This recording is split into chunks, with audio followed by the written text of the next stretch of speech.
Yun.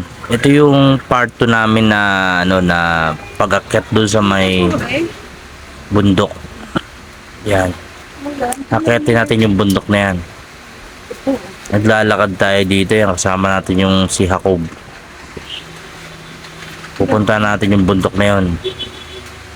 Kasi sabi ng mga taga rito, maganda raw yung tanawin pag nakakit ka na dyan.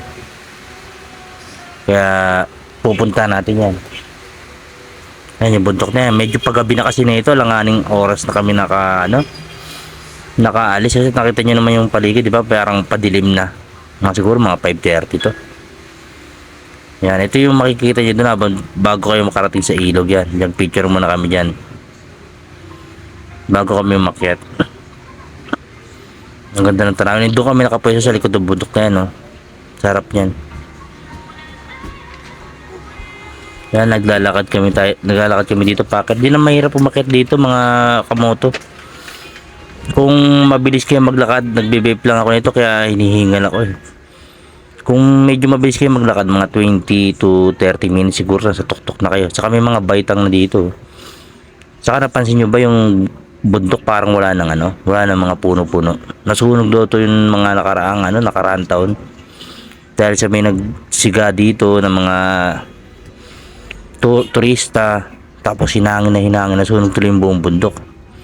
Yan, makikita nyo may mga abo-abo po, diba? Yan, zoom natin yan, nakita nyo, diba? Kaya dapat pala talaga bawal magsunog dito kasi malakas yung hangin, puro abo.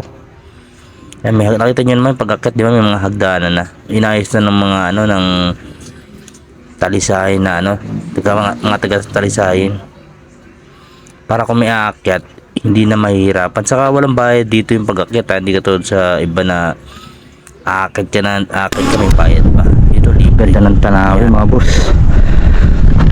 Ganda ng Pilipinas, Taon sa Sambales, Talisayin, Sambales, sa may bundok. Doon kami nakapwesto, layo namin doon, sa pinakadulo doon. Makabot kami dito, binakad namin yung puto rito. Tapos akyat. Dito kami sa pinaka bundok na. Nakakahinga lang talaga umakyat pero tanaw mo lahat, diba?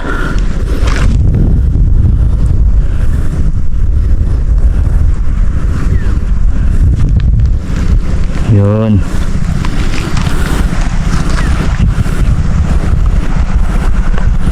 Ganda ng tanawin mga boss. Napakatahimik dito. Dito ka magtayo ng ng bahay. Ang sarap dito. Relax na relax ka. Tanong mo yung yung baba. Ayun,